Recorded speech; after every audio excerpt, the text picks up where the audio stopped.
Hello everyone, welcome back to practice mock. I hope आप सब बहुत अच्छे होंगे और आप सबकी तैयारी भी बहुत अच्छी चल रही होगी। सो गाइस, जैसा कि हम सबको पता है कि हमने यूट्यूब पे एक PYQ सीरीज स्टार्ट किया है जेई अभ्यास सीरीज के नाम से, जिसमें हम आपके जितने भी अपकमिंग जेई एग्जाम है, चाहे वो SSC जेई हो, चाहे DDA जेई हो, चाहे राजस्थान जेई हो और चाहे झारखंड जेई हो, इन सबके प्रीवियस ईयर क्वेश्चन का डिस्कशन हम यहाँ पे कर रहे हैं। तो अगर हम बात करें लास्ट क्लास की, तो लास्ट क्लास में हमने बात करा था कि deformation and strain energy due to self load की वजह से मेंबर में क्या डिफॉर्मेशन या क्या स्ट्रेन एनर्जी निकल के आती है, हमने उसका डिस्कशन कल करा था। उसमें हमने कल कुछ क्वेश्चन भी करे थे और जिसमें से कुछ क्वेश्चन हमारे कल रह गए थे। तो सबसे पहले हम उन क्वेश्चंस को कवर करेंगे, उसके बाद हम आज शुरू करेंगे thermal stresses and thermal strain. आज हम बात करने वाले थर्मल स्ट्रेस और थर्मल स्ट्रेन क्या होता है और उस पर भी हम कुछ क्वेश्चन देखेंगे। ठीक है, तो विदाउट वेस्टेज एनी टाइम हम सीधे क्वेश्चन पे स्टार्ट करते। क्वेश्चन पे आते हैं कि आज का पहला क्वेश्चन क्या रहने वाला है। तो कल हमने ये चर्चा कर लिया था कि sir due to self load material में क्या डिफॉर्मेशन या क्या स्ट्रेन एनर्जी रहने वाला है। तो उसी पे क्वेश्चन है कि क्वेश्चन क्या है कि the ratio of load shared by part AB and BC a bar in Son below. आपके पास एक बार है जिसके दो पार्ट्स गिवन है, एक तो AB है एक BC है और यहाँ पे लोड P लग रहा है और आपसे पूछा क्या जा रहा है, आपसे पूछा जा रहा है कि ये जो लोड है, ये जो लोड P लग रहा है, ये लोड P किसके द्वारा शेयर होगा।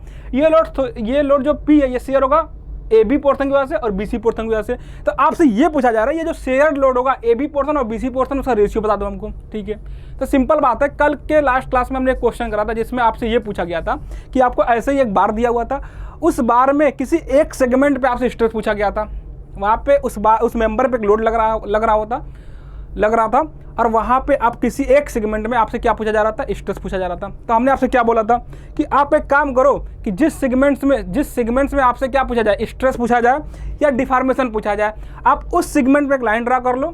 ठीक है, और नेट फोर्स चेक कर लो कि उस लाइन से नेट फोर्स चाहे लेफ्ट साइड से चेक करो चाहे राइट साइड से चेक करो, वो जो नेट फोर्स निकल के आ रहा है उसका डायरेक्शन चेंज कर लो। या तो वो नेट फोर्स का डायरेक्शन टूवर्ड द लाइन होगा या उस नेट फोर्स का direction away from the line होगा। अगर नेट फोर्स का direction away from the line है तो उस सेगमेंट में जो स्ट्रेस आएगा वो टेंसाइल आएगा, और जो अगर फोर्स टूवर्ड द लाइन आ रहा है, नेट फोर्स की अगर डायरेक्शन टूवर्ड द लाइन निकल के आ रहा है तो वो क्या होगा, कंप्रेसिव होगा। ये बात कल हो गया था। तो वैसे ही हम यहाँ पे करने वाले हैं कि यहाँ पे क्या करेंगे कि सर आपको पता है कि यहाँ पे लोड P लग रहा है। ठीक है, अगर ये लोड P लग रहा है, ये अपने पास एक सपोर्ट है। ठीक है, अगर मैं ये मानता हूँ ये सपोर्ट है, यहाँ पे एक सपोर्ट ये और ये एक सपोर्ट ये, तो इस लोड P को कौन कैरी करेगा, एक तो AB पोर्शन करेगा, एक तो BC पोर्शन करेगा। तो मैं ये मानता हूँ कि इस सपोर्ट पे दो रिएक्शन निकल के आएंगे। सपोर्ट है, लोड लग रहा है, रिएक्शन आएगा। ये रिएक्शन को RA मान लेता हूँ, इस रिएक्शन को मैं RC मान लेता हूँ। ठीक है, अगर ये दो रिएक्शन RA और RC निकल के आएगा तो जो पहला कंडीशन बनेगा वो क्या बनेगा, सर आप समेशन x 0 करा दो, समेशन ऑफ fx 0 करा दो।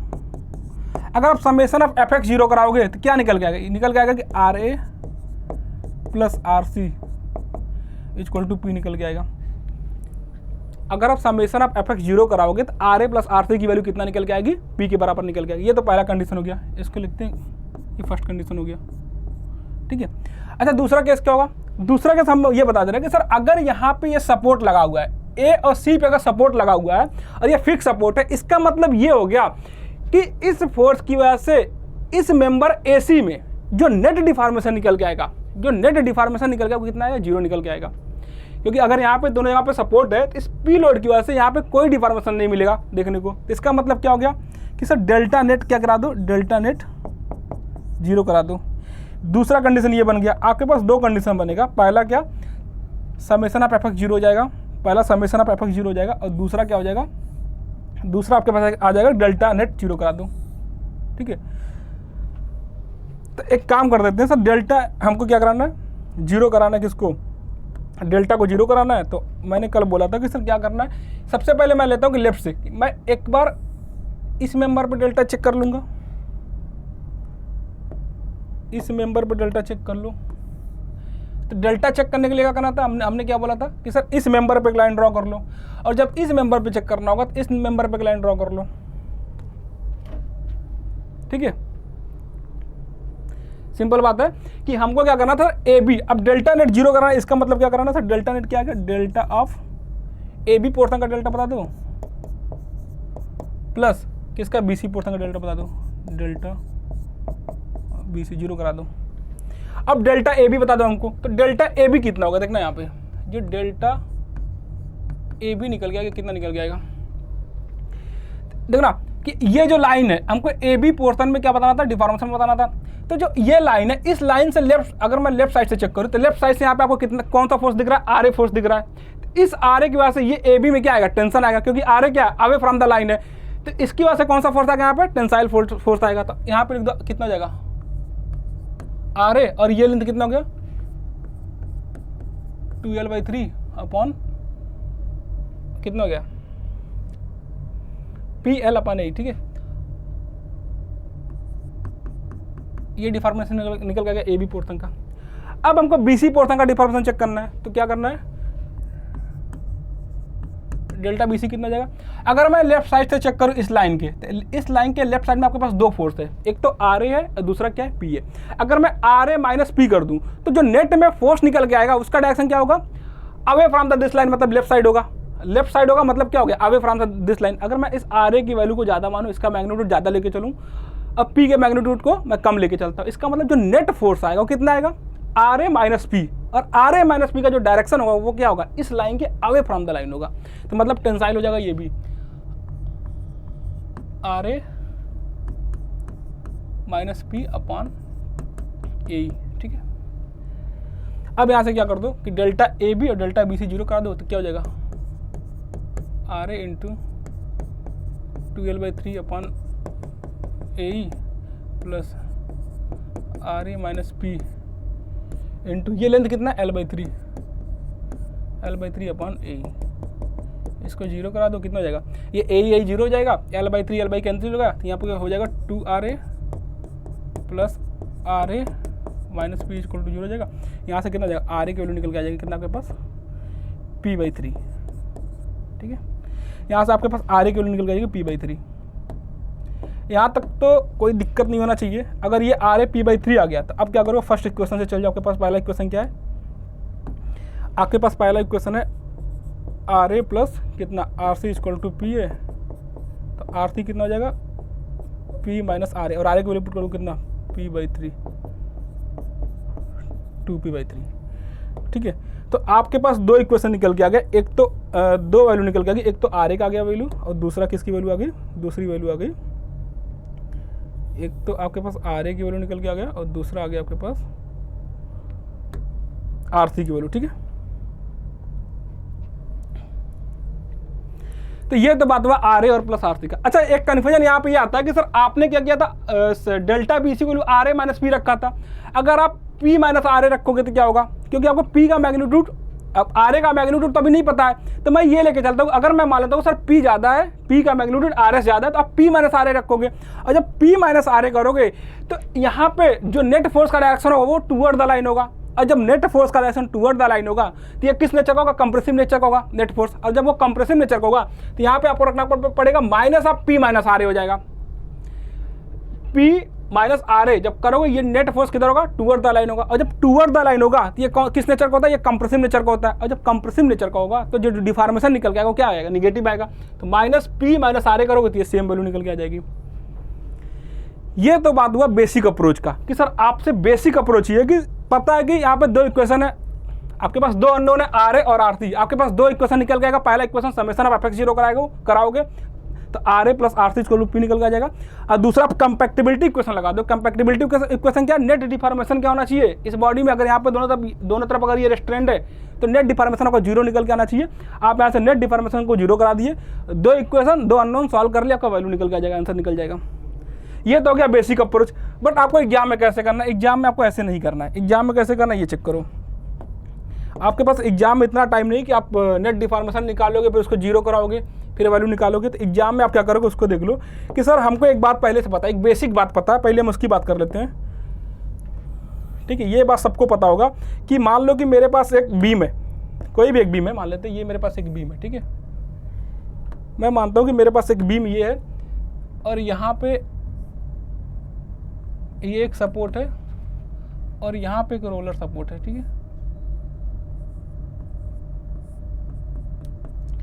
अब मैं मानता हूं कि इस पे कोई लोड P लग रहा है, इस पे कोई लोड क्या लग रहा है, पी लग रहा है,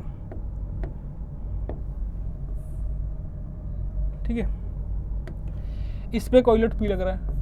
तो आप एक बात बता दो कि अगर ये लोड पी लग रहा है तो इस सपोर्ट ए और इस सपोर्ट बी पे रिएक्शन फोर्स कितना आएगा, कितना रिएक्शन निकल के आएगा। तो अगर मैं रिएक्शन की बात करूं तो सबसे बेसिक तरीका क्या, आपको ये चीज़ पता होगा कि आर ए कितना निकल के आता है और यहाँ पे आर बी कितना निकल के आता है।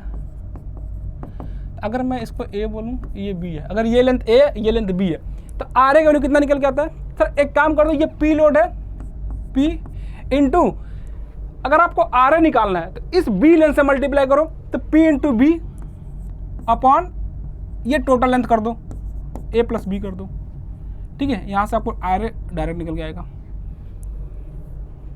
एक बार चेक कर लेना कि यहाँ पे क्या बोला जा रहा है। आपके पास एक बीम है, एक सिंपली सपोर्टेड बीम है, जहाँ पे एक लोड पी लग रहा होगा। आपसे ये पूछा जा रहा है कि इन दोनों सपोर्ट पे कितना रिएक्शन निकल के आएगा। तो कुछ नहीं करना, आप एक काम कर दो कि ये पी लोड लग रहा है, तो अगर आपको आर ए बताना है तो इस साइड का लेंथ चेक कर लो, बी, पी इंटू बी, और टोटल लेंथ बता दो ए प्लस बी। सेम कहानी यहाँ पे भी, अगर आपसे आर बी पूछा जा रहा है, आर बी, अगर आपसे आर बी पूछा जा रहा है तो सेम काम करो, पी इंटू इस लेंथ से मल्टीप्लाई करो इस बार, ए प्लस बी। सिंपल बात है, अगर आपको आर बी बताना है तो P into this length A upon total length A plus B, इससे मल्टीप्लाई कर दो, ये आर बी निकल के आ जाएगा, ठीक है। सेम काम आपको यहाँ पे भी करना है। आपको क्या गिवन है, इस बार आपको एक बीम गिवन है, सॉरी आपको एक मेंबर गिवन है, ठीक है। So this is the member A B C. तो यहाँ पे आपके पास ए है और यहाँ पे सपोर्ट मान लेते हैं, ये सपोर्ट कितना, ये सपोर्ट आपके पास है ये और ये, ठीक है।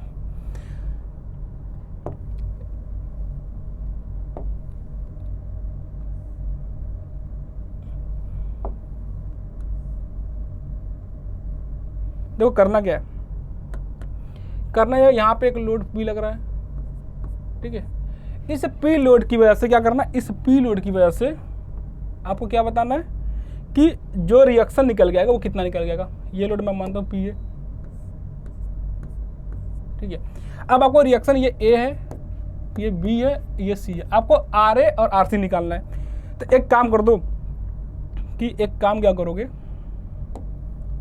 कि अगर ये पी फोर्स किधर है, राइट साइड है, अगर ये पी फोर्स क्या था, डाउनवर्ड था, तो जो इसका रिएक्शन निकल के आ रहा था वो किधर निकल के आ रहा था, अपवर्ड निकल के आ रहा था। आर ए भी अपवर्ड निकल के आ रहा था और आर बी भी अपवर्ड निकल के आ रहा था। सेम स्टोरी यहाँ पे, ये पी किस, इस पी का जो डायरेक्शन वो किधर है, वो राइट साइड है।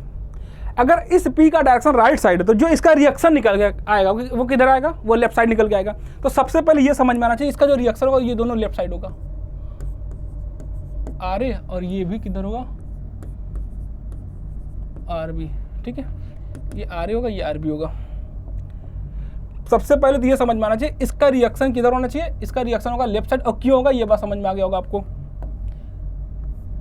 ये इसको आर ए मान लेते हैं और ये रिएक्शन कितना आर सी है, ठीक है।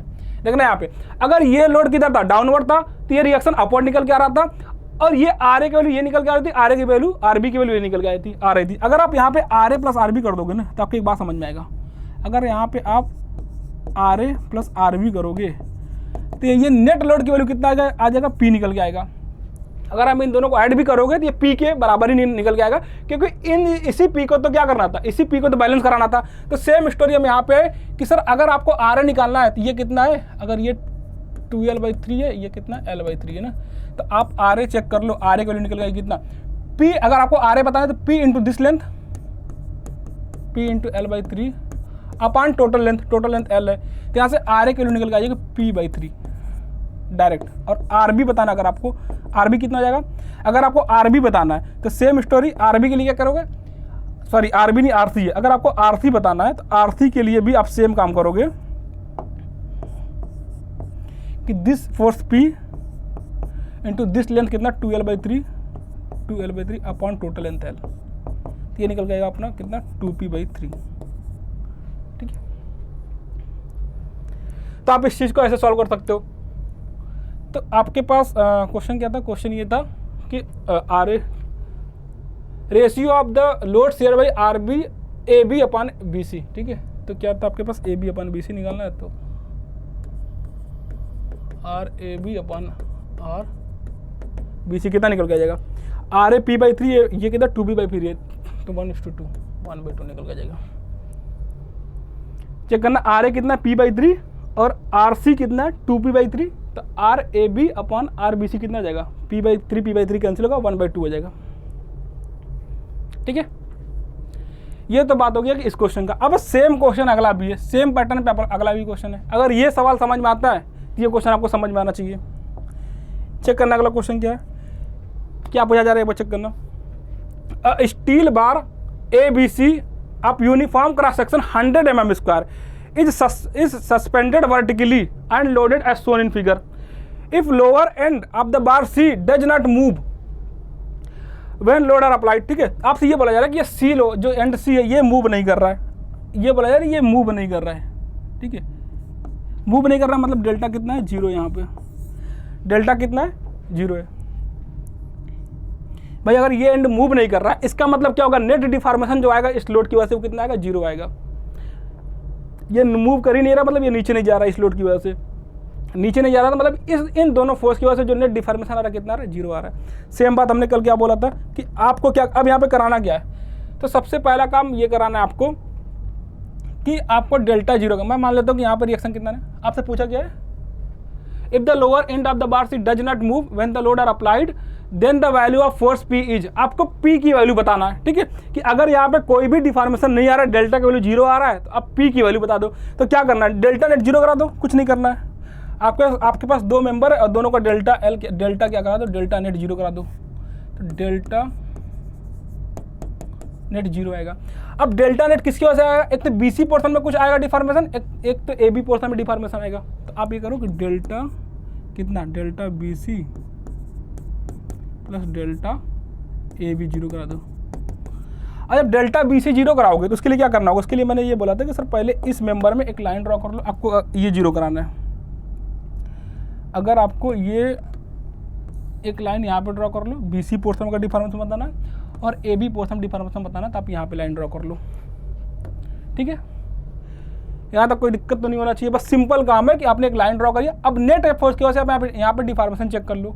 तो अब ये 15 का क्या अवे फ्रॉम द लाइन है, तो क्या कर लोगे, ये 15 का अगर अवे फ्रॉम द लाइन है दैट मीन्स डिफॉर्मेशन कितना जाएगा 15 into this length L, 15 into L upon AE plus, अब मैं इस AB पोर्शन का डिफॉर्मेशन बता दूं, इस AB पोर्शन का डिफॉर्मेशन कितना होगा 15 माइनस P की वजह से, कितना 15 माइनस P और this length 50 into 50 upon AE, और ये नेट डिफॉर्मेशन होगा कितना 0 के बराबर होगा।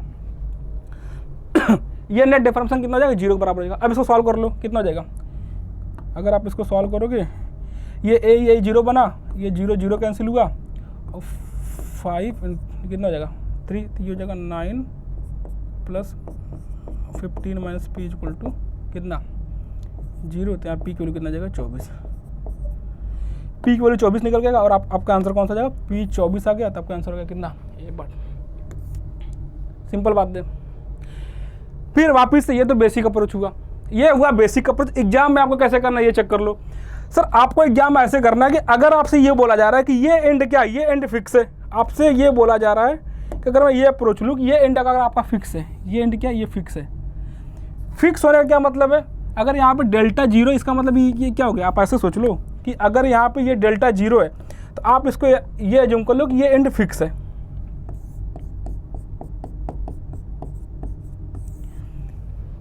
अगर ये फिक्स सपोर्ट होता तो यहाँ पे डिफॉर्मेशन 0 होता, तो यहाँ पे पहले से देके रखा कि यहाँ पे डिफॉर्मेशन 0 है, इसका मतलब क्या, ये एंड फिक्स है, ये फिक्स एंड की तरह बिहेव कर रहा है। अगर ये फिक्स एंड की तरह बिहेव कर रहा है, अभी हमने लास्ट में क्या बोला कि सर अगर आपको इस लोड P की वजह से ये भी फिक्स है, ये फिक्स है और ये फिक्स है, ठीक है। अब आपसे ये बोला जा रहा है कि आपके पास एक रॉड AC है, ठीक है, एक रॉड AC है, आपको बताना है इस फोर्स P की वजह से यहाँ पे सपोर्ट रिएक्शन कितना निकल गया। अगर मैं मान लूँ यहाँ पे कोई सपोर्ट है तो आपको सपोर्ट रिएक्शन बता दो कितना निकल जाएगा। तो इस P की वजह से जो सपोर्ट रिएक्शन निकल जाएगा वो कितना निकल जाएगा, यहाँ पे चेक कर लो कि क्या करो सर P इंटू कितना कर दो। अगर आपको ये सपोर्ट बताना है, इस सपोर्ट का रिएक्शन बताना है जो 15 गिवन है, तो P into this length, P into 50 upon कितना जाएगा, टोटल लेंथ 80 इक्वल टू कितना जाएगा, ये दिस फॉर 15, यही तो है। एक बार चेक करना कि मैं ये मान लेता हूँ कि ये एंड फिक्स है। अगर ये एंड फिक्स है तो इस P की वजह से इस एंड पे रिएक्शन कितना निकल के आएगा। हमने पीछे बोला था कि सर अगर ये P इस P की वजह से यहाँ पे रिएक्शन बताना, क्या एक काम करो सर, इस P को मल्टीप्लाई कर दो इस लेंथ से, P into 50 upon total length कर दो 80, वही इस पॉइंट का रिएक्शन निकल के आएगा इस सपोर्ट का। तो P इंटू 50 अपॉन 80 कर दिया 15 के बराबर, ये 15 की मैंने 15 के बराबर हो गया। तो आप इसको सॉल्व कर लो कितना आएगा, ये कैंसिल हुआ तो 24 यहाँ से निकल जाएगा। ठीक है, तो आपको एग्जाम में देखो इस तरीके से आपको स्मार्ट अप्रोच लेना है। ये नहीं कि आपको हर क्वेश्चन आप बेसिक से सॉल्व करने शुरू कर दिए। अगर आप हर क्वेश्चन को बेसिक से सॉल्व करोगे तो आपको एग्जाम में टाइम ही कम पड़ जाएगा। आपके पास इतना टाइम नहीं होगा कि आप हर क्वेश्चन को एकदम बेसिक से अप्रोच ले रहे हो कि सर डेल्टा जीरो करा रहे हैं, फिर दो इक्वेशन बना रहे हैं, फिर वहाँ से आप आर ए आर सी निकाल रहे हो। ठीक है, ऐसे नहीं हो पाएगा। आपको सिंपल एक काम करना है, हर क्वेश्चन में आपको कुछ ना कुछ स्मार्टनेस यूज करना पड़ेगा कि क्वेश्चन को और क्या तरीका हो सकता है सॉल्व करने का। ठीक है, अब देखना एक बार क्या फैक्टर ऑफ सेफ्टी पे क्वेश्चन है। तो फैक्टर ऑफ सेफ्टी क्या होता है, सीधे देख लो। अगर मैं बात करूँ सर फैक्टर ऑफ सेफ्टी क्या होता है, तो फैक्टर ऑफ सेफ्टी क्या होता है, failure stress upon working stress.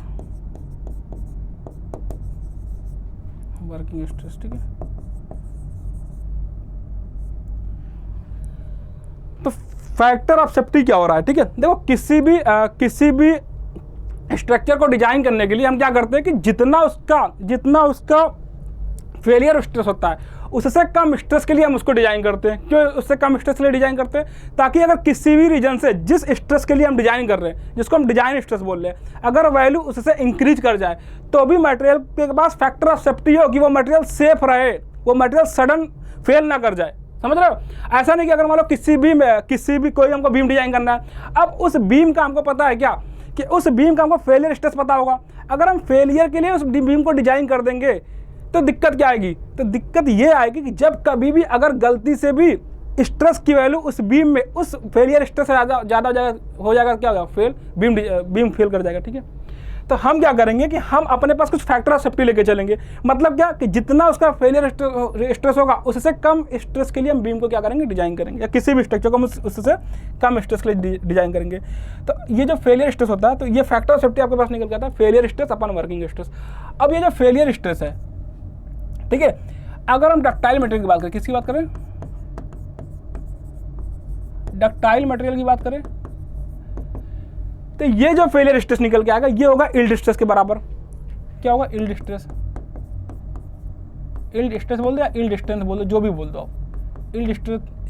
और दूसरा क्या होगा, ब्रिटल मटेरियल। अब ब्रिटल मटेरियल केस में कितना हो जाएगा, ये हो जाएगा आपका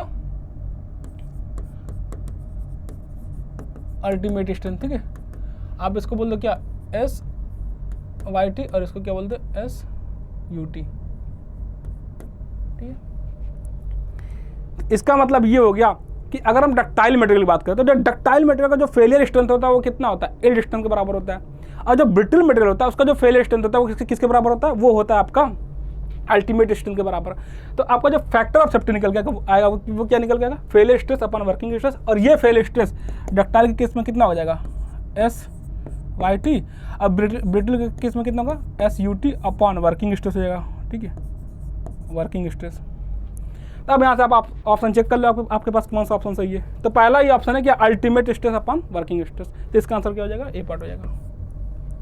ठीक है, ये तो हो गया कल के क्वेश्चन डिफॉर्मेशन पे। अगला क्वेश्चन क्या है, हाँ ठीक है, अब आ गया अपने पास क्या, थर्मल स्ट्रेसेस। थर्मल स्ट्रेस पे क्वेश्चन आ गया कि थर्मल स्ट्रेस क्या होता है। तो थर्मल स्ट्रेस शुरू करने से पहले हम क्या करते हैं, कुछ बेसिक बात कर लेते हैं जो आपको पहले से पता है। ठीक है, अगर मैं थर्मल स्ट्रेस के पहले कुछ बेसिक बात कर लूँ, थर्मल स्ट्रेस शुरू करने से पहले अगर मैं कुछ बेसिक बात करूँ जो आपको पहले से पता है, तो आप मुझे एक बात बता दो कि मान लो मेरे पास कोई एक मेंबर है, मान लेते मेरे पास ये कोई एक मेंबर है। ठीक है, this is the member AB, ये कोई मेंबर AB।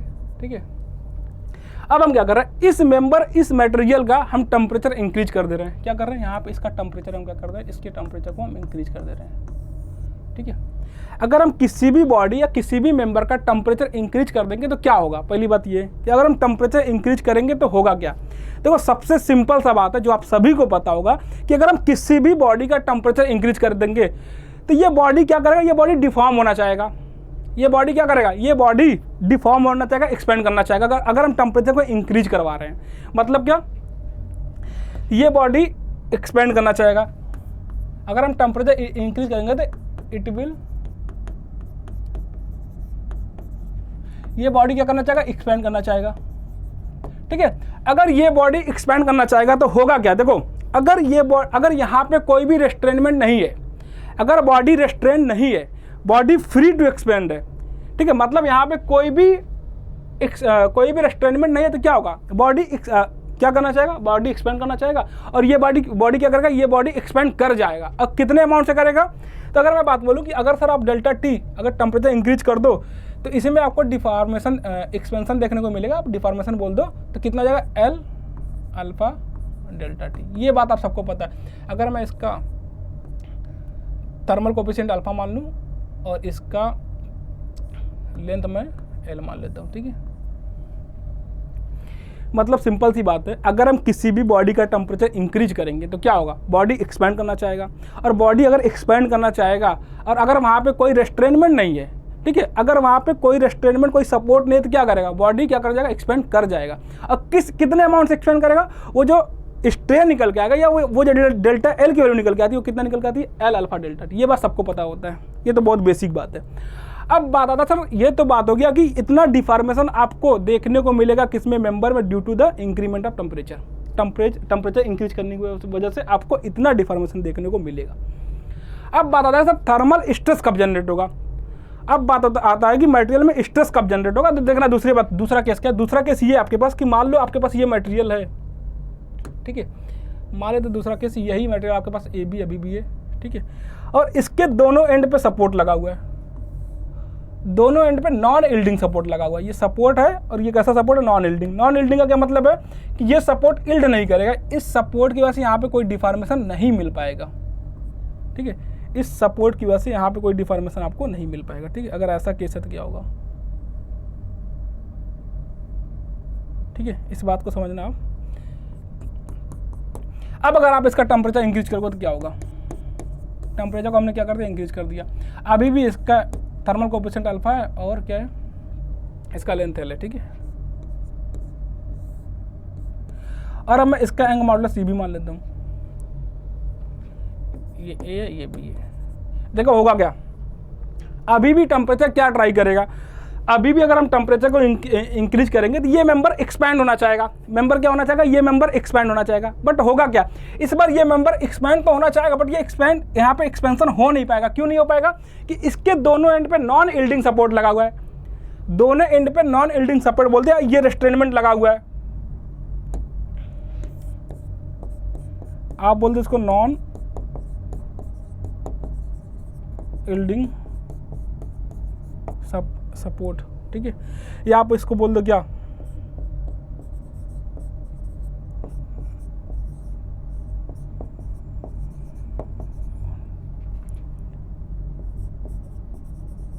इस मेंबर को बोलते हो फुल्ली रेस्ट्रेंड मेंबर। मतलब यहाँ पे क्या है, ये मेंबर इल्ड नहीं कर सकता है, ठीक है, टेम्परेचर बढ़ाने के बाद। तो देखो होगा क्या, तो सबसे बेसिक बात करें कि अगर मैं बात बोलूँ कि सर अगर आप टेम्परेचर इंक्रीज करोगे तो सबसे पहले क्या होगा, ये मेंबर क्या करेगा, ये मेंबर अगर आप टेम्परेचर इंक्रीज करोगे तो ये मेंबर,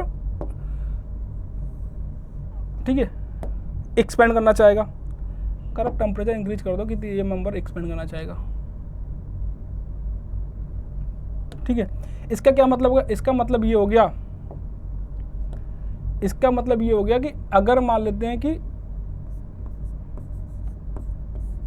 ऐसी डेल्टा की कितना निकल गई, एल अल्फा डेल्टा टी, ठीक है। अगर ये सपोर्ट नहीं होता तो ये मटेरियल क्या करता है, ये मेंबर एक्सपेंड कर जाता कितने अमाउंट से एक्सपेंड करता है, L alpha delta T amount से ये क्या कर जाता है, एक्सपेंड कर जाता। बट अभी ये एक्सपेंड नहीं कर रहा, आपको पता है ये सपोर्ट ये एक्सपेंशन होने नहीं देगा। अगर ये एक्सपेंशन नहीं होने देगा तो इस सपोर्ट पे एक रिएक्शन जनरेट होगा, इस सपोर्ट में एक रिएक्शन जनरेट होगा। अगर मैं उस रिएक्शन को बोल दूँ कितना, अगर मैं इस रिएक्शन को बोलूँ आर ए, जो सपोर्ट रिएक्शन है, और ये सपोर्ट रिएक्शन क्या करेगा, ये जो आर ए है ये क्या करेगा, ये इस एक्सपेंशन को होने नहीं देगा, इस एक्सपेंशन को होने से रोकेगा। ठीक है, इसका मतलब क्या हो गया कि जो आपको डेल्टा नेट निकल गया इसकी वजह से आपको जो वापस अगर हम कंपैटिबिलिटी क्वेश्चन बताएं कि सर डेल्टा नेट जो होगा कितना होगा, डेल्टा नेट अभी वापस से क्या हो जाएगा, 0 हो जाएगा। ठीक है, डेल्टा नेट किसकी वजह से, एक तो आपके पास जो थर्मल स्ट्रेस, आपके पास जो टेम्परेचर इंक्रीज की हो, आपने जो टेम्परेचर इंक्रीज करा है डेल्टा टी,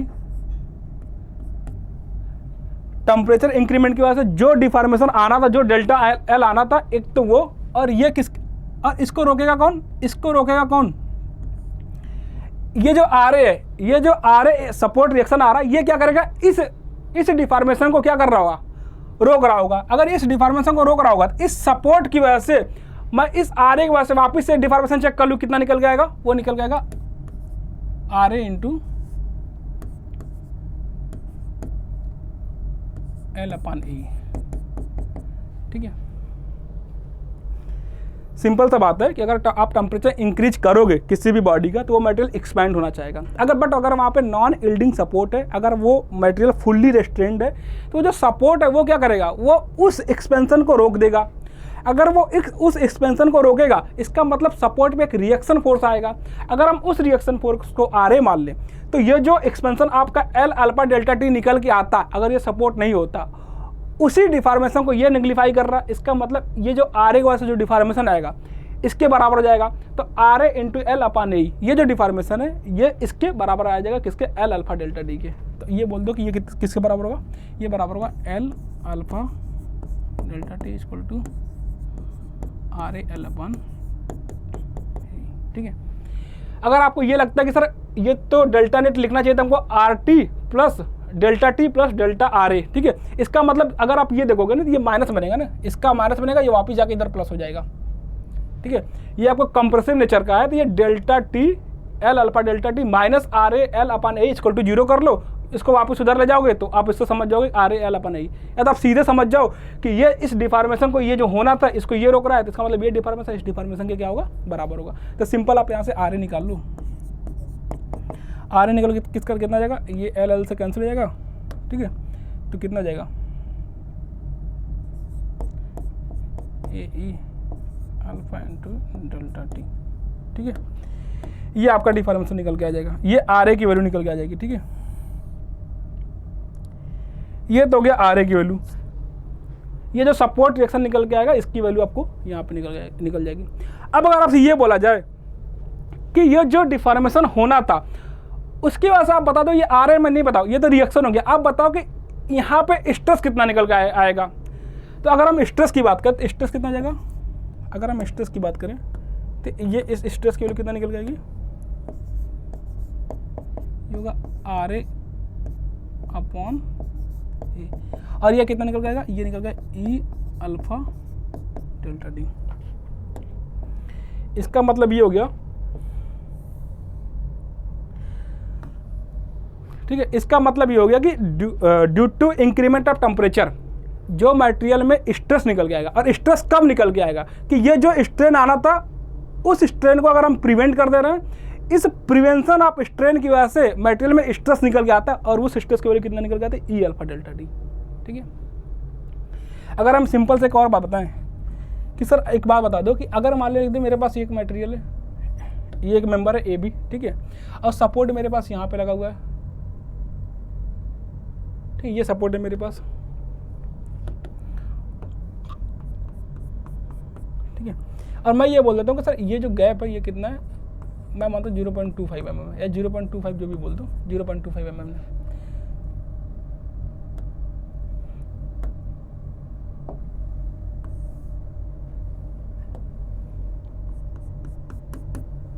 इसके लेंथ को मैं बोल देता हूँ, ये अल्फा है और ये ई है, और यहाँ पे टेम्परेचर इंक्रीमेंट देता हूँ डेल्टा टी का। ठीक है, यहाँ पे क्या होगा, देखो मैं क्या बोला था, मैंने बोला था कि सर अगर यहाँ पे कोई सपोर्ट नहीं होता तो ये मेटेरियल एक्सपेंड करना चाहता, ये मेटेरियल क्या करना चाहता, एक्सपेंड करना चाहता। तो आप एक काम करो, ये मेटेरियल कितना एक्सपेंड करता है ये चेक कर लो।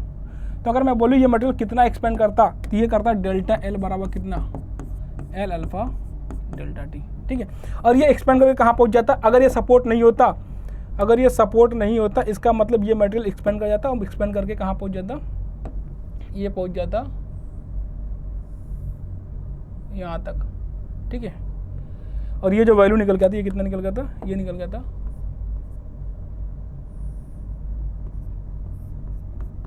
डेल्टा एल, और ये होता एल अल्फा डेल्टा 3। ये तब का केस है जब ये सपोर्ट नहीं होता। अब क्या होगा, ये सपोर्ट क्या करेगा, ये सपोर्ट यहाँ तक एक्सपेंशन तो अलाउ करेगा, बट इसके बाद का एक्सपेंशन क्या हो जाएगा, प्रिवेंट हो जाएगा। इसके बाद ये मेटेरियल एक्सपेंड नहीं कर पाएगा। अगर ये मेटेरियल एक्सपेंड नहीं कर पाएगा तो ये जितना स्ट्रेन प्रिवेंटेड है, ये जो प्रिवेंटेड स्ट्रेन आपके पास निकल के आ रहा है, जितना मटेरियल क्या कर रहा है, एक्सपेंड नहीं कर पा रहा है, उसकी वजह से इस मटेरियल में आपको स्ट्रेन देखने को मिलता है। थर्मल स्ट्रेस हमेशा जो प्रिवेंटेड स्ट्रेन है उसकी वजह से आपको निकल के आता है। तो अगर हम बोले डेल्टा एल प्रिवेंटेड कितना है, डेल्टा एल प्रिवेंटेड ये कितना है, ये आपके पास है कितना, एल अल्फा डेल्टा टी। ये तो अगर फ्री एक्सपेंशन का केस होता तो ये मेटेरियल इतना एक्सपेंड करता, बट इतना एक्सपेंशन अलाउड है। कितना एक्सपेंशन अलाउड है, 0.25 का। तो ये प्रिवेंटेड स्ट्रेन कितना निकल गया, ये निकल गया, ये निकल गया कब, क्या ये इतना स्ट्रेन, ये डेल्टा एल क्या है, ये डेल्टा एल प्रिवेंटेड है। अगर ये डेल्टा एल प्रिवेंटेड है तो ये वैल्यू कितना, ये होता कितना, L alpha delta T, L alpha delta T. अब कितना एक्सपेंशन हो गया है, 0.25 का। अगर ये 0.25 का एक्सपेंशन हो गया तो यही तो प्रिवेंटेड है, यही तो प्रिवेंटेड क्या बचा, प्रिवेंटेड डेल्टा एल की वैल्यू निकल के आई, ठीक है। अब एक बात बता दो कि आपने इतने स्ट्रेन को रोक के रखा है, तो आप जब इतने स्ट्रेन को रोक के रखे हो तो जो यहाँ पे थर्मल स्ट्रेस जनरेट होगा वो थर्मल स्ट्रेस इस स्ट्रेन की वजह से निकल के आएगा, इस डेल्टा एल की वैल्यू की वजह से निकल के आएगा। तो आपने इतने स्ट्रेन को प्रिवेंट किया तो आपके पास जो डेल्टा एल निकल गया किसकी वजह से, इस रिएक्शन आर की वजह से। यहाँ पर अगर मैं आर ए बोलूँ,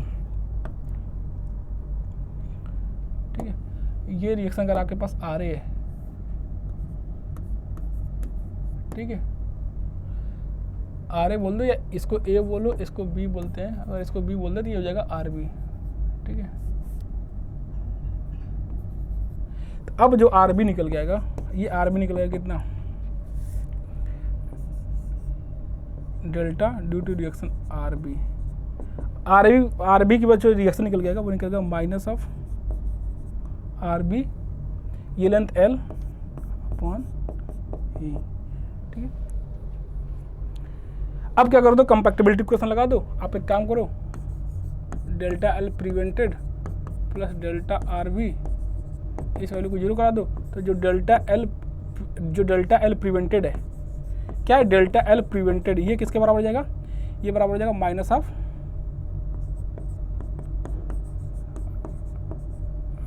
आर बी, ठीक है। मतलब डेल्टा एल प्रिवेंटेड किसके बराबर हो जाएगा, ये हो जाएगा आर बी एल अपॉन ए के।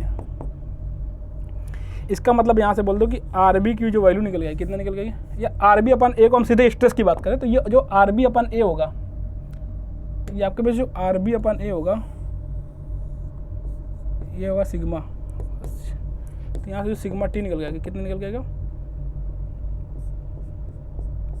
ए अपन एल इंटू डेल्टा प्रिवेंटेड, ठीक है। या तो आप बोल दो डेल्टा प्रिवेंटेड की वैल्यू आप पुट कर दो यहाँ से। तो इस केस के लिए अगर ये 0.25 है यील्डिंग सपोर्ट, तो इसकी वजह से जो डेल्टा सिग्मा टी निकल गया, कितना निकल गया, ये निकल जाएगा आपके पास कितना, ई अपॉन एल, और ये वैल्यू कितना निकल जाएगी, ये वैल्यू निकल जाएगी कितना, L alpha delta T, L alpha delta T minus 0.25, ठीक है। यहां से बस ये बात समझ में आया कि अगर आपके पास क्या है, अगर आपके पास टोटल स्ट्रेन प्रिवेंट नहीं है, थोड़ा सा स्ट्रेन अलाउड है, ठीक है, या तो आप बोल दो कि आपके पास यील्डिंग सपोर्ट है, कि ये सपोर्ट 0.25 से क्या कर जा रहा है, यील्ड कर जा रहा है। उस केस में अगर आपको थर्मल स्ट्रेस बताना है तो सिंपल सा ये चीज़ देख लो कि आपका कितना स्ट्रेन प्रिवेंट हो रहा है। जितना स्ट्रेन प्रिवेंट हो रहा होगा उसी प्रिवेंटेड स्ट्रेन की वजह से मटेरियल में स्ट्रेस देखने को मिलेगा। तो हमने देखा था कि सर डेल्टा एल प्रिवेंटेड कितना है, एल अल्फा डेल्टा टी, इतना अलाउड है तो इतना प्रिवेंटेड हो जाएगा, L alpha delta T minus 0.25। आपको क्या करना है, इसी को बैलेंस करा देना है, किससे, आर बी एल अपॉन ए से। तो यहाँ से सिग्मा टी निकल गया कितना, ई upon L into delta prevented. और डेल्टा प्रिवेंटेड का जो यहाँ पे जो वैल्यू है ये कितना है, इतना है, ठीक है, ताकि बस ये निकल के आ जाएगा। अगर यील्डिंग सपोर्ट है, या आप बोल दो कि अगर कुछ अमाउंट ऑफ स्ट्रेन अलाउड है, ठीक है, तो उस केस में ये निकल के आ जाएगा। अब आ जाते सीधे क्वेश्चन पे। क्वेश्चन क्या था अपने पास, ठीक है, ये तो बेसिक बात हुआ किसका, थर्मल स्ट्रेस का। थर्मल स्ट्रेस होता क्या है और थर्मल स्ट्रेस जनरेट कब होता है और इसकी वैल्यू कितना निकल के आती है। तो पहला ही क्वेश्चन क्या है आपके पास थर्मल स्ट्रेस पे, when a bar is subjected to change of temperature and its deformation prevented. क्या कर जा रहा है कि अगर हम किसी बार का टेम्परेचर को इंक्रीज कर रहे हैं और इसका डिफॉर्मेशन क्या प्रिवेंटेड है, उस केस में आपको जो स्ट्रेस जनरेट होगा वो क्या जनरेट होगा, उसी को हम क्या बोलते हैं, उसी को हम बोलते हैं थर्मल स्ट्रेस। तो इसका आंसर हो जाएगा ये पार्ट। तो थर्मल स्ट्रेस समझ में आया कि थर्मल स्ट्रेस क्या होता है, ठीक है, उसको हम बोलते हैं थर्मल स्ट्रेस। और ये हो गया थर्मल स्ट्रेस की डिफिनीशन, ठीक है। अगला देखना क्या है, अगला चेक करना क्या है,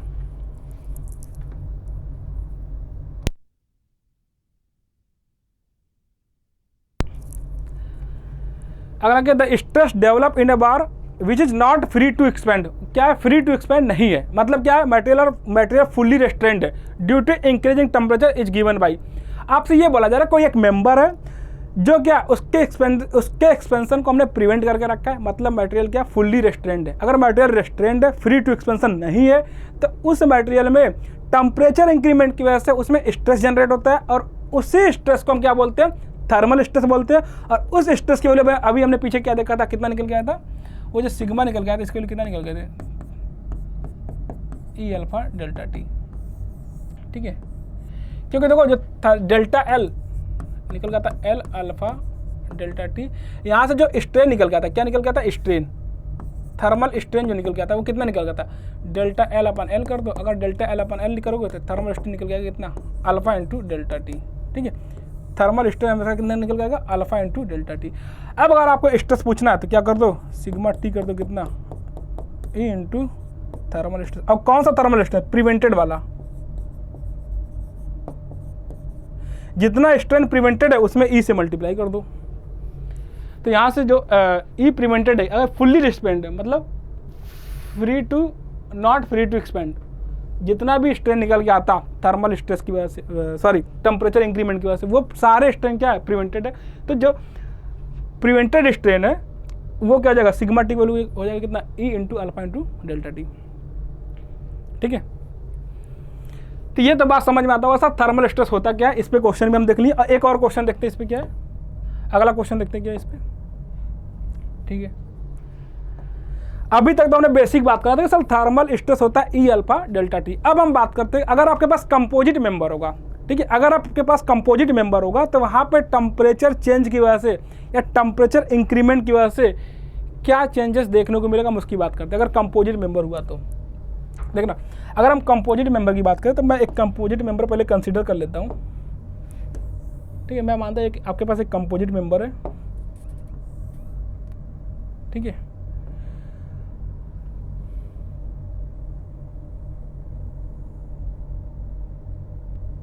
ठीक है, ये आपके पास कंपोजिट मेंबर है।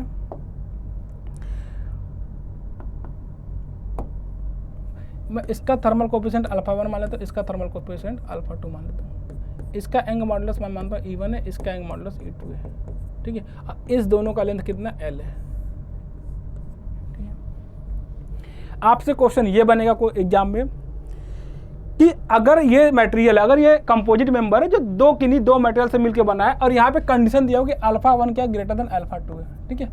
कंडीशन है कि अल्फा 1 जो पहला मेंबर ए है, ये जो अल्फा 1 ये 1 मेंबर है, इसका जो थर्मल कोएफिशिएंट है, इसकी वैल्यू ये जो मटेरियल 2 है इससे ज़्यादा है, इसका जो थर्मल कोएफिशिएंट की वैल्यू है। अगर इस थर्मल कोएफिशिएंट की वैल्यू इस 2 मटेरियल से ज़्यादा है तो आपसे ये पूछा जाए कि अगर आप मटेरियल का टेम्परेचर इंक्रीज कर दोगे, अगर आप मटेरियल का टेम्परेचर इंक्रीज कर दोगे तो यहाँ पे दोनों बार में कौन सा जो स्ट्रेस जनरेट, जो थर्मल स्ट्रेस जनरेट होगा उसका नेचर क्या होगा। सिंपल सा बात है, सिंपल सा क्वेश्चन ये पूछा जाएगा अगर कंपोजिट मेंबर में due to the increment of temperature जो स्ट्रेस जनरेट होगा, थर्मल स्ट्रेसेस, उसका नेचर क्या होगा, आपसे ये बताना है, ठीक है। तो आप एक बात बता दो, इसमें एक सिंपल बात मैं बताऊँ क्या होगा, इस चीज़ को चेक करना कि अगर मैं ये मान लूँ कि अगर ये दोनों मेंबर कंपोजिट नहीं है, अगर ये दोनों मेंबर अलग अलग हैं, तो अगर ये दोनों मेंबर अलग अलग है तो होगा क्या, होगा ये कि सर इसका अल्फा ज़्यादा है, इसके अल्फा शायद, इसका मतलब टेम्परेचर अगर हम इंक्रीज करें, कौन सा केस लेते हैं, टेम्परेचर को अगर हम इंक्रीज करते हैं, ठीक है, अगर हम टेम्परेचर को इंक्रीज करेंगे तो क्या होगा, तो दोनों मटेरियल एक्सपेंड करना चाहेगा। अगर हम टेम्परेचर इंक्रीज करेंगे तो दोनों मेटल एक्सपेंड करना चाहेगा। अगर ये दोनों मेटल अलग अलग है, अगर ये दोनों मेंबर अलग अलग है, कंपोजिट मेंबर नहीं है, तो दोनों मेटल एक्सपेंड कर जाएगा। और कितने अमाउंट से एक्सपेंड करेगा, ये एक्सपेंड कर जाएगा कितने से, एल अल्फा डेल्टा T1, और ये एक्सपेंड कर जाएगा कितने से, एल अल्फा 2 डेल्टा T, ठीक है। और अगर इसका मतलब इसका अल्फा इसके अल्फा ज़्यादा है तो इसमें एक्सपेंशन ज़्यादा होगा विद रिस्पेक्ट टू दिस बार, ठीक है। तो अगर इसमें एक्सपेंशन ज़्यादा होगा, इसका मतलब ये हो गया कि मैं ये बोल दे रहा हूँ कि सर कि ये मेंबर मैं मान लेता हूँ यहाँ तक एक्सपेंड करके आता है, ये मेंबर एक्सपेंड करके यहाँ तक जाता है, ठीक है।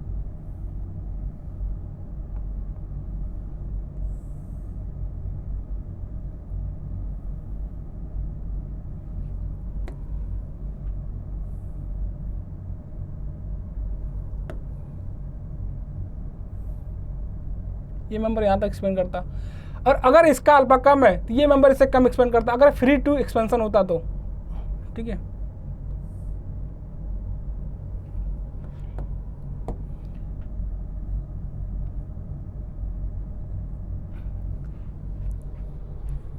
आ रहा समझ में, ये कितना होता, ये जो वैल्यू निकल के आती, ये तो इसकी वैल्यू इतना होता, और ये जो वैल्यू निकल के आता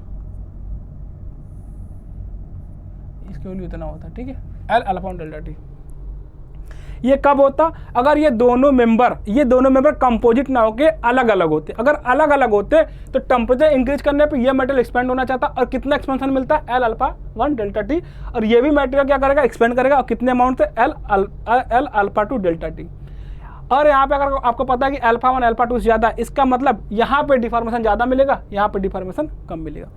अब दोनों कंपोजिट होगा तो क्या होगा, अगर दोनों कंपोजिट होगा इसका मतलब इसका जो इंक्रीमेंट, टेम्परेचर इंक्रीमेंट का वजह, इसका जो ये एंड है, ये एंड हमेशा सेम होगा, ये अलग अलग तो नहीं जाएगा।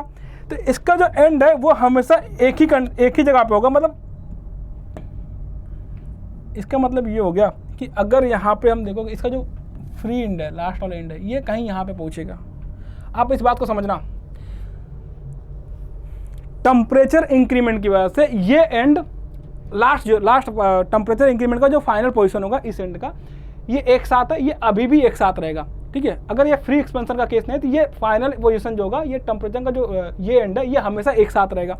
अगर ये हमेशा एक साथ रहेगा तो होगा क्या, ये दोनों मेंबर कंप्रोमाइज करेंगे। अब कैसे कंप्रोमाइज करेंगे, कंप्रोमाइज कुछ ऐसे करेंगे कि सर अगर इसको फ्री एक्सपेंशन होना होता तो ये इतना होता, ठीक है, और ये कम होता। इसका मतलब ये हो गया कि अगर दोनों को एक साथ रहना है तो दोनों को कंप्रोमाइज करना पड़ेगा। अब कंप्रोमाइज कैसे करेंगे दोनों, कि यहाँ पे इसको एक्सपेंड इतना करना था, अब बट ये थोड़ा कम ही एक्सपेंड होगा, क्योंकि दोनों को एक साथ रहना है। तो ये क्या करेगा, ये थोड़ा सा कम एक्सपेंड करेगा और ये थोड़ा सा ज्यादा स्पेंड करेगा। मतलब ये हो गया कि सर फाइनल पोजीशन आपका यही रहने वाला। इसका मतलब यहाँ पे कंप्रेसिव फोर्स आएगा, कोई कंप्रेसिव फोर्स आएगा जो फ्री एक्सपेंशन इतना होना था इसको रोक के रखा यहाँ तक, जो फाइनल पोजीशन ये है। और यहाँ पे फ्री एक्सपेंशन इतना ही होना था, बट क्या करेगा, इसके एक्सपेंशन को थोड़ा सा बढ़ा के यहाँ तक ले जाएगा। तो इसके एक्सपेंशन को थोड़ा सा बढ़ा के यहाँ पे ले जाने के लिए यहाँ पे कौन सा फोर्स आएगा, यहाँ पे कोई टेंसाइल फोर्स आ रहा होगा। इसका मतलब ये हो गया कि सर जिसका अल्फा ज़्यादा है, जिसका अल्फा ज़्यादा है, अल्फा मोर, जिसका अल्फा ज़्यादा है, वहाँ पे आपको क्या कंप्रेसिव फोर्स देखने को मिलेगा, तो कंप्रेसिव स्ट्रेस जनरेट होगा। और जिसका अल्फा कम है वहाँ पे क्या मिलेगा, टेंसाइल स्ट्रेस मिलेगा, ठीक है। तो लोग क्या करते हैं, लोग इस चीज़ को रट लेते हैं, ठीक है। और रोज इसको रटने के बाद क्या होता है, बाद में एग्जाम में कन्फ्यूजन हो जाता है कि किस केस में कंप्रेसिव आएगा, किस केस में टेंसाइल आएगा। तो इसको रटना बिल्कुल नहीं। मैं एक बार सिंपल से बता दूं कि क्या होता है सर। इसमें होता ये है कि अगर मैं बोलूँ आपके पास ये कंपोजिट मेंबर है, ठीक है, सिंपल समझना, अगर ये आपके पास कंपोजिट मेंबर है, इसका अल्फा 1 इसके अल्फा 2 से ज़्यादा है, ठीक है। तो अगर आप टेम्परेचर बढ़ाओगे तो ये कितना एक्सपेंड होना चाहिए, अगर आप टेम्परेचर बढ़ाओगे तो ये एक्सपेंड इतना होना चाहिए, ठीक है, और ये यहाँ पे एक्सपेंशन कम मिलेगा। बट हो क्या रहा है, हो ये रहा है कि सर ये दोनों अलग अलग अभी नहीं है, ये दोनों कंपोजिट मेंबर है, तो इसका जो फाइनल पोजीशन होगा ये हमेशा एक साथ ही होगा। कंपोजिट मतलब दोनों एक दूसरे से जुड़े हुए हैं, अगर ये दोनों एक दूसरे से जुड़े हुए हैं तो इसका जो फाइनल पोजीशन बनेगा इसके बीच में कहीं बन के आएगा। दोनों मटेरियल क्या करेंगे, कंप्रोमाइज करेंगे। ये इसको इतना एक्सपेंड होना था तो थोड़ा सा कम एक्सपेंड होगा, और इसको कम एक्सपेंड होना था तो थोड़ा सा ज़्यादा एक्सपेंड होगा। इसका मतलब ये हो गया, इसमें थोड़ा सा कम एक्सपेंशन के लिए कोई कंप्रेसिव फोर्स आ रहा होगा जो इसके एक्सपेंशन को कम कर रहा होगा, और इसको थोड़ा सा ज़्यादा एक्सपेंड करना है। इसका जितना एक्सपेंशन था, जितना एक्सपेंशन फ्री एक्सपेंशन था उससे थोड़ा सा ज़्यादा एक्सपेंड करना पड़ रहा है, और इस ज़्यादा एक्सपेंशन को कौन लेके आएगा, कोई टेंसाइल फोर्स लेके आएगा, इसको कोई कंप्रेसिव फोर्स लेके आएगा। इसका मतलब फाइनल पोजीशन ये बनेगा, और इस फाइनल पोजीशन के लिए इस मेंबर को थोड़ा सा कंप्रेस होना पड़ेगा और इस मेंबर को थोड़ा सा और एक्सपेंड होना पड़ेगा, और जब थोड़ा सा और एक्सपेंड होगा तो ये फाइनल पोजीशन ये बन के आएगा। इसका मतलब जिसमें अल्फा ज़्यादा है उसमें कंप्रेसिव आएगा, और जिसमें अल्फा कम है उसमें टेंसाइल आएगा।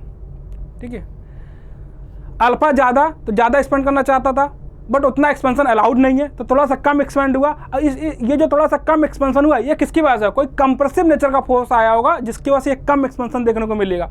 तो इसका मतलब जिसका अल्फा ज़्यादा उसमें कंप्रेसिव फोर्स, कंप्रेसिव स्ट्रेस, और जिसका अल्फा कम उसको कम एक्सपेंड होना था बट उसको क्या करना पड़ा, कंपोजिशन की वजह से ज़्यादा स्ट्रेस, ज़्यादा एक्सपेंड करना पड़ा।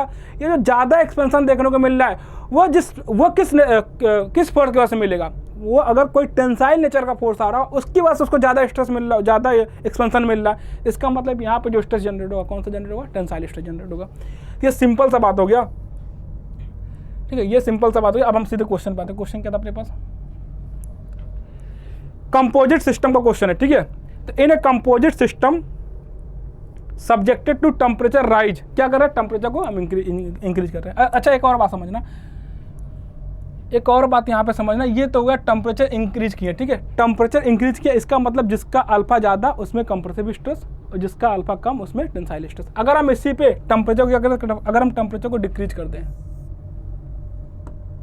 ठीक है, अगर हम टेम्परेचर को क्या कर दें, अगर हम टेम्परेचर को डिक्रीज करते हैं, डेल्टा टी क्या कर दिया, डिक्रीज कर दिया, तो इसका रिवर्स हो जाएगा। जिसका अल्फा ज़्यादा उसमें क्या हो जाएगा, उसमें टेंसाइल, और जिसका अल्फा कम उसमें कंप्रेसिव। ठीक है, ये बात समझ में आया। अब हम सीधे क्वेश्चन पे आते हैं। क्वेश्चन क्या था अपने पास, यहाँ पे क्या कर रहा है, टेम्परेचर राइज करा रहे हैं। क्या करा रहे हैं, टेम्परेचर राइज करवा रहे हैं। यहाँ पे टेम्परेचर राइज हो रहा है। ठीक है, और एंड्स क्या है, with ends constrained, end constrained to remain together, the compound having lower value of coefficient of linear expansion will experience. ठीक है, आपसे ये पूछा जा रहा है कि एक कंपाउंड बार है, ठीक है, आपसे ये पूछा उस कंपाउंड बार में जिसका coefficient of linear expansion, coefficient of linear expansion क्या होता है, alpha, coefficient of linear expansion जिसका कम है, उस मेंबर में आपको क्या देखने को मिलेगा, टेंसाइल स्ट्रेस या कंप्रेसिव स्ट्रेस। अभी हमने आपको बताया कि सर जिसका अल्फा की वैल्यू कम होगा, जिसके अल्फा की वैल्यू कम होगा, क्या होगा कि मटेरियल, अगर आप टेम्परेचर इंक्रीज कराओगे तो मटेरियल क्या करेगा, मटेरियल एक्सपेंड होना चाहेगा, और जिसका अल्फा ज़्यादा होगा वो ज़्यादा एक्सपेंड करना चाह रहा था, लेकिन फाइनल पोजीशन क्या होगा, फाइनल पोजीशन इन बिटवीन होगा दोनों के। इसका मतलब वो उतना एक्सपेंड तो करना चाह रहा है लेकिन उतना एक्सपेंड कर नहीं पाएगा। अगर कर नहीं पाएगा उतना एक्सपेंड तो उस पर कंप्रेसिव फोर्स आएगा, तो जिसका अल्फा ज़्यादा उस पर क्या होगा, कंप्रेसिव स्ट्रेस, और जिसका अल्फा कम होगा उसमें क्या होगा, वो जो उसमें जो फ्री एक्सपेंशन निकल जाएगा वो कम निकल जाएगा, लेकिन फाइनल पोजीशन कोई उससे थोड़ा सा ज़्यादा होगा, तो इसका मतलब वहाँ पे क्या होगा, टेंसाइल स्ट्रेस निकल जाएगा। इसका मतलब क्या होगा कि जिसका वैल्यू, जिसका अल्फा की वैल्यू कम उसमें क्या होगा, टेंसाइल स्ट्रेस। ठीक है, जिसके अल्फा की वैल्यू कम उसमें टेंसाइल स्ट्रेस, और जिसके अल्फा की वैल्यू ज़्यादा उसमें कंप्रेसिव स्ट्रेस। अगर हम टेम्परेचर राइज की जगह पे टेम्परेचर फॉल करवा दें, अगर टेम्परेचर राइज की जगह पे टेम्परेचर फॉल करवा दें तो उल्टा हो जाएगा कि जिसका अल्फा क्या होगा, जिसका अल्फा कम होगा उसमें कंप्रेसिव हो जाएगा, और जिसका अल्फा ज़्यादा होगा उसमें टेंसाइल हो जाएगा। ठीक है, ये तो बात हो गया कंपोजिट बार का। अब ये एक और क्वेश्चन है कंपोजिट बार का, इसको चेक करना।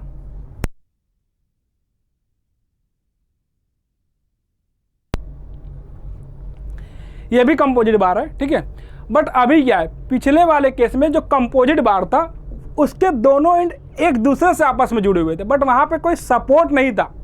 समझ रहे हो? पिछले वाले कंपोजिट बार में दोनों बार के जो दोनों एंड है वो एक दूसरे से जुड़े हुए हैं। एक दूसरे से जुड़े होने का क्या मतलब है कि ये दोनों बार जब भी जाएंगे दोनों एक साथ जाएंगे, दोनों में एक्सपेंशन एक साथ होगा, फाइनल पोजीशन हमेशा सेम होगा। बट अभी वाले क्वेश्चन में क्या है, अभी वाले क्वेश्चन में कंपोजिट बार तो है लेकिन इसके दोनों एंड फिक्स्ड है। दोनों एंड फिक्स्ड है मतलब दोनों एंड पर सपोर्ट लगा हुआ है। दो केस है, दो एंड फिक्स होने का क्या मतलब, पहला मतलब ये कि दोनों एंड आपस में जुड़े हुए हैं, और डेल्टा टी टेम्परेचर अगर बढ़ाओगे तो दोनों एक्सपेंड करेंगे बट दोनों एंड हमेशा एक साथ रहेंगे। ये पिछला वाला केस था। इस वाले केस में क्या है कि दोनों एंड के दोनों जो मेंबर है उन दोनों मेंबर के एंड पे एक सपोर्ट लगा हुआ है। सपोर्ट लगा हुआ का क्या मतलब है कि टेम्परेचर तो बढ़ाओगे लेकिन वहाँ पे कोई इंक्रीमेंट, कोई एक्सपेंशन देखने को मिलेगा ही नहीं। अगर कोई एक्सपेंशन देखने को नहीं मिलेगा तो क्या होगा? तो ये क्वेश्चन है, at room temperature the rods are shown in figure when the temperature is raised what is the nature of stress developed in each rod. ठीक है, और ये एल्युमिनियम, एक ये एल्युमिनियम का रॉड है, ये एल्युमिनियम है और ये क्या है, ये स्टील है। आपसे ये बोला जा रहा है कि सर ई एल्युमिनियम का एंग मॉडुलस क्या स्टील से कम है, लेकिन एल्युमिनियम का जो थर्मल कोफिशिएंट है अल्फा की वैल्यू है किससे ज़्यादा है, स्टील से ज़्यादा है। तो इस केस में आप बता दो कि किस बार में टेंसाइल स्ट्रेस आएगा और किस बार में कंप्रेसिव स्ट्रेस आएगा। तो देखो सिंपल सा बात है, एक बात समझना, अगर यहाँ पे क्या होगा, यहाँ पे डेल्टा एल हमेशा 0 होगा। यहाँ पे क्या करेगा, अगर आप टेम्परेचर इंक्रीज करोगे तो एल्युमिनियम वाला भी बार क्या करेगा, एक्सपेंड करना चाहेगा, और स्टील वाला बार भी क्या करना चाहेगा, एक्सपेंड करना चाहेगा। लेकिन दोनों एंड पे अगर सपोर्ट है तो दोनों बार एक्सपेंड करना चाह रहा है लेकिन दोनों बार में कोई भी एक्सपेंशन नहीं हो रहा है। ठीक है, दोनों बार में कोई भी एक्सपेंशन, कोई भी डिफॉर्मेशन नहीं हो रहा। इसका मतलब क्या है कि डेल्टा एल 0 है। और इस केस में दोनों मेंबर पे क्या होगा, कंप्रेसिव फोर्स होगा, कंप्रेसिव स्ट्रेस आ जाएगा। ठीक है, अगर आपने टेम्परेचर को क्या किया, टेम्परेचर को इंक्रीज किया है। लेकिन अगर यहीं पे अगर हम टेम्परेचर को डिक्रीज कर दें, टेम्परेचर को डिक्रीज करेंगे तो क्या होगा, अगर आप टेम्परेचर को डिक्रीज करोगे तो दोनों मेंबर क्या करना चाहेंगे, दोनों मेंबर कंप्रेस होना चाहेंगे। लेकिन ये जो दोनों एंड पे सपोर्ट है ये इसको कंप्रेस नहीं होने देगा। टेम्परेचर डिक्रीज करोगे मतलब दोनों मेंबर कंप्रेस होना चाहेंगे, लेकिन ये सपोर्ट इसको कंप्रेस नहीं होने देगा। मतलब उसका नेचर जो होगा, जो सपोर्ट जो रिएक्शन लगा रहा होगा उस पर क्या करेगा, वो टेंसाइल नेचर का होगा। तो इसका मतलब अगर आप टेम्परेचर को डिक्रीज करेंगे तो दोनों मेंबर में क्या आएगा, टेंसाइल स्ट्रेस आएगा। और अगर हम टेम्परेचर को इंक्रीज करेंगे तो मेंबर क्या करेगा, मेंबर एक्सपेंड होना चाहेगा लेकिन इसका एक्सपेंशन क्या अलाउड नहीं है। तो उस केस में क्या आ जाएगा, उस पर कंप्रेसिव स्ट्रेस आ जाएगा दोनों मेंबर में। ठीक है, ये तो ऐसे बार था कि सर एक ए बी बार है, एक बी सी बार है, तो क्या हो जाएगा, compressive in aluminium and steel, दोनों मेंबर क्या हो जाएगा, कंप्रेसिव फोर्स आ जाएगा। अगर यहाँ पे ये मेंबर ऐसे भी हो, क्या हो, अगर ये मेंबर मान लेते हैं, ये मेंबर ये कंपोजिट बार है, मैं मानता हूँ ये कंपोजिट बार है। ठीक है, और दोनों एंड इसके फिक्स है, दोनों एंड पे नॉन यील्डिंग सपोर्ट है। ठीक है, दोनों एंड पे नॉन यील्डिंग सपोर्ट है, एक अल्फा 1 है, एक अल्फा 2 है। अगर अल्फा 1 ग्रेटर देन अल्फा 2 है, ठीक है, और ये नॉन यील्डिंग सपोर्ट है, क्या नॉन यील्डिंग सपोर्ट है। तो इस केस में भी क्या होगा, अगर टेम्परेचर इंक्रीज करोगे ये दोनों मेंबर एक्सपेंड होना चाहेंगे लेकिन ये सपोर्ट दोनों को एक्सपेंड नहीं होने देगा। दोनों में डिफॉर्मेशन डेल्टा एल कितना आएगा, डेल्टा एल दोनों में 0 आएगा। और इस वजह से अगर हम टेम्परेचर इंक्रीज किए, अगर हम टेम्परेचर को इंक्रीज किए तो दोनों मेंबर में कंप्रेसिव आएगा, कंप्रेसिव इन बोथ मेंबर। ठीक है, अगर आप दोनों मेंबर के एक्सपेंशन को अलाउड नहीं करोगे तो दोनों मेंबर में कौन सा फोर्स आएगा, कंप्रेसिव स्ट्रेस निकल जाएगा। ठीक है, तो ये क्वेश्चन हो गया कंपोजिट मेंबर का। ये क्वेश्चन आप देख लेना, आपको ये पीडीएफ वहाँ पे टेलीग्राम पे आपको मिल जाएगा, आप वहाँ पे डाउनलोड कर लेना। यहाँ पे 1-2 क्वेश्चन और थर्मल स्ट्रेस का है, सिंपल क्वेश्चन है, आप उसको आसानी से सॉल्व कर सकते हो। तो आप एक बार थर्मल स्ट्रेस वहाँ से ये क्वेश्चन सॉल्व कर लो। ठीक है, एक क्वेश्चन ये यहाँ पे क्या गिवन है, आप एक बार चेक कर लेना कि यहाँ पे आपको थर्मल स्ट्रेस की वैल्यू सेम दिया हुआ है, यहाँ पे थर्मल स्ट्रेस की वैल्यू आपको सेम मिलेगा। ठीक है, आपसे ये पूछा जा रहा है कि डेल्टा टी की वैल्यू सेम है, डेल्टा टी सेम है। आपसे ये पूछा जा रहा है कि अगर अल्फा 1 अल्फा 2 का रेशियो कितना है, 2:1, अल्फा 1 इंटू अल्फा 2 का रेशियो कितना है, 2:1 है। आपको बताना है E1 और E2 का रेशियो कितना होगा। तो पहले केस में जो सिग्मा टी निकल गया, कितना निकल गया, अल्फा 1 E1 डेल्टा टी, और दूसरे में अल्फा T2 कितना निकल जाएगा, sigma T2 alpha 2 E2 delta T, और दोनों में थर्मल स्ट्रेस सेम आ रहा है, तो ये इसका सेम हो जाएगा। और क्या हो जाएगा, alpha 1 E1 delta T plus alpha 2 E2 delta T, और ये टी सेम है, इसका मतलब क्या हो जाएगा, अल्फा 1 E1 बराबर अल्फा 2 E2। यहाँ से क्या निकालना हमको, thermal, what is the ratio of E1 E2, E1 E2 का रेशियो बताना कितना हो जाएगा, E1 E2 का रेशियो हो जाएगा अल्फा 2 अपन अल्फा 1, और ये कितना हो जाएगा, ये हो जाएगा, ये 2:3 है, तो 3:2 हो जाएगा, 3:2 कितना हो जाएगा, 3:2 हो जाएगा, और इसका आंसर कितना हो जाएगा, सी पार्ट। ठीक है, सिंपल क्वेश्चन, आप रीड कर लो, आसानी से कर ले जाओगे। थर्मल स्ट्रेस का क्वेश्चन है। थर्मल स्ट्रेस में 1-2 क्वेश्चन और, एक बार देख लेना आपका क्या, आपके पास क्या है। यहाँ पे आपसे पूछा गया थर्मल स्ट्रेस, सबकी वैल्यू गिवन है, आपके पास थर्मल स्ट्रेस पूछा जा रहा है कितना, सिग्मा टी पूछा जा रहा है, आप E अल्फा डेल्टा टी लगाना, आंसर आपके पास निकल जाएगा। E की वैल्यू कितना है, 0.2, कितना है 10⁶, mn पर mm स्क्वायर, तो 10⁶ से मल्टीप्लाई जाएगा। अल्फा का वैल्यू कितना है, 12 इंटू 10⁶ है, कितना 12 इंटू 10⁻⁶ है, इंटू डेल्टा टी की वैल्यू कितना है, डेल्टा टी टेम्परेचर इंक्रीमेंट कितना है, ये 100% पे था, और टेम्परेचर इंक्रीमेंट 50 का है, मतलब 50% से कम हो रहा है, मतलब यहाँ के अंदर डेल्टा टी 50 हो जाएगा। ठीक है, आप ये निकालो ना, यहाँ से ये वैल्यू आपको निकल जाएगी, ये कैंसिल हो जाएगा, ये कितना हो जाएगा, ये 2 हो जाएगा। ठीक है, ये 2 हो जाएगा,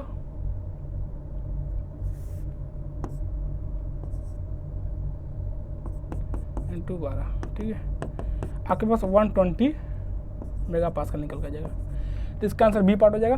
थर्मल स्ट्रेस में एक क्वेश्चन और आपके पास है, आप ये भी चेक कर लेना, सिंपल क्वेश्चन है। ठीक है, सिंपल क्वेश्चन क्या है कि आपसे ये बोला जा रहा है कि कॉपर और square cross section is fix between two rigid support, 2 rigid support के बीच में एक कॉपर बार लगा हुआ है। ठीक है, ये कॉपर बार है, और बोला ये जा रहा है कि over which steel rod is square cross section simply placed, इसके ऊपर एक स्टील बार को सिंपली प्लेस कर दिया जा रहा है, एक स्टील बार को इसके ऊपर ऐसे रख दे रहे हैं। ठीक है, और आपसे ये बोला जा रहा है कि जो कॉपर बार है इसके दोनों एंड को फिक्स रखा गया है, fix between 2 rigid support copper bar, steel bar को इसके जस्ट ऊपर ले आकर हम रख दे रहे हैं। तो अगर हम टेम्परेचर इंक्रीज कर रहे हैं, दोनों टेम्परेचर इंक्रीज कर दे रहे हैं, तो क्या आपको दोनों बार में कौन सा स्ट्रेस देखने को मिलेगा। अगर आप इस कंपोजिट मेंबर के टेम्परेचर को इंक्रीज करोगे, देखो क्या होगा, ये कॉपर बार पे क्या, कॉपर बार रेस्ट्रेंड है, अगर ये रेस्ट्रेंड है तो इस पर क्या कंप्रेसिव आएगा। टेम्परेचर इंक्रीज करोगे, ये एक्सपेंड करना चाहेगा, बट ये एक्सपेंड नहीं हो पाएगा, तो जब ये एक्सपेंड नहीं हो पाएगा तो इसमें कौन सा फोर्स आएगा, कंप्रेसिव स्ट्रेस आएगा। बट ये स्टिल क्या है, ये फ्री टू एक्सपेंड है, क्या है, ये फ्री टू एक्सपेंड। अगर ये फ्री टू एक्सपेंड है तो यहाँ पे क्या, कोई स्ट्रेस नहीं आएगा, नो स्ट्रेस, यहाँ पे कोई स्ट्रेस नहीं आएगा। तो इसका आंसर क्या हो जाएगा कि the stress in steel and copper bar. ठीक है, स्टील में कितना है, 0 स्ट्रेस है, कॉपर में कंप्रेसिव है, तो इसका ऑप्शन हो जाएगा बी पार्ट। ठीक है, इसका आंसर हो जाएगा बी पार्ट। तो ये आपका लास्ट क्वेश्चन था, बाकी लास्ट स्लाइड आप देख लो कि सर प्रैक्टिस मॉक में ये सारे टेस्ट आपको देखने को मिल जाएंगे। ठीक है, आप जाइए, और क्या, अब मॉक है, सारे मॉक है, आप मॉक परचेज कर सकते हो और अपने प्रैक्टिस को और इन्हांस कर सकते हो। ठीक है दोस्तों, दूसरी बात यह है कि सर काफ़ी दिनों से एक डिमांड आ रहा है स्टूडेंट का कि सर अब उनके एग्जाम्स बहुत नज़दीक आ गए हैं, अब उनके एग्जाम बहुत पास आ गए, अब उनको क्या है ना कि सर वो ये बोला जा रहा है कि सर आप ऐसे सब्जेक्ट करवाओ ना जिसका वेटेज बहुत ज़्यादा है एग्जाम में, SSC JEE के एग्जाम में जिसका वेटेज बहुत ज़्यादा, ऐसे क्वेश्चन करवाने की डिमांड बहुत दिनों से आ रही है। तो अब देखो, अगर हम स्ट्रेंथ ऑफ मटेरियल की बात करें, अगर स्ट्रेंथ ऑफ मटेरियल में SSC JEE में आपके पास 5 से 6 क्वेश्चन देखने को मिलते हैं, जो पिछला एग्जाम का ट्रेंड रहा है अभी तक का, उसमें आप SSC JEE में स्ट्रेंथ ऑफ मटेरियल से 5 से 6 क्वेश्चन देखोगे। उस 5 से 6 क्वेश्चन में 3 से 4 क्वेश्चन आपको केवल पहले चैप्टर से मिल जाएगा, प्रॉपर्टीज ऑफ मटेरियल और स्ट्रेस स्ट्रेंथ से। तो मेरा मानना है कि देखो, अगर आपको एग्जाम में अच्छे स्कोर करने हैं, तो अगर स्ट्रेंथ ऑफ मटेरियल 5 से 6 क्वेश्चन आ रहा है, तो आप इसमें से अगर पहला और दूसरा प्रॉपर्टीज ऑफ मटेरियल, और अगर आप स्ट्रेस स्ट्रेंथ पढ़ लेते हो, तो इतने ही पढ़ने से आपके 3 से 4 क्वेश्चन एग्जाम में लग जाने हैं। मिनिमम 3 क्वेश्चन तो आपको लग ही जाने, अगर 5 क्वेश्चन स्ट्रेंथ ऑफ मटेरियल में आ रहे हैं, ठीक है। अब बात करते हैं कुछ ऐसे सब्जेक्ट की जिसका वेटेज एसएससी जेईई में बहुत ज़्यादा है। जैसे आप बात करो बीएमसी का, जैसे अगर मैं बात करूँ सर एस्टिमेशन का, अगर मैं बात करूँ सर सर्वे का, तो अगर अब एग्जाम बहुत पास आ गया तो अब हम एक काम करते हैं सर, ऐसे सब्जेक्ट पहले कर लेते हैं जिसका वेटेज एग्जाम में बहुत ज़्यादा है, ठीक है। तो हमने ये डिसाइड किया सर अभी आप स्ट्रेंथ ऑफ मटेरियल को यहाँ पे रोक दो।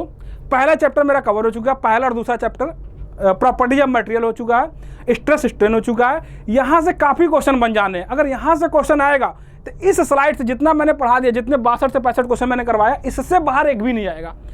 अब उसके बाद हम क्या करते हैं सर, पहले वो क्वेश्चन करवा दो जिसके आने के चांस बहुत ज़्यादा है, जिसका वेटेज एग्जाम में बहुत ज़्यादा है। तो अब हम एक काम करते हैं सर, अगले क्लास से हम स्टार्ट करेंगे बीएमसी।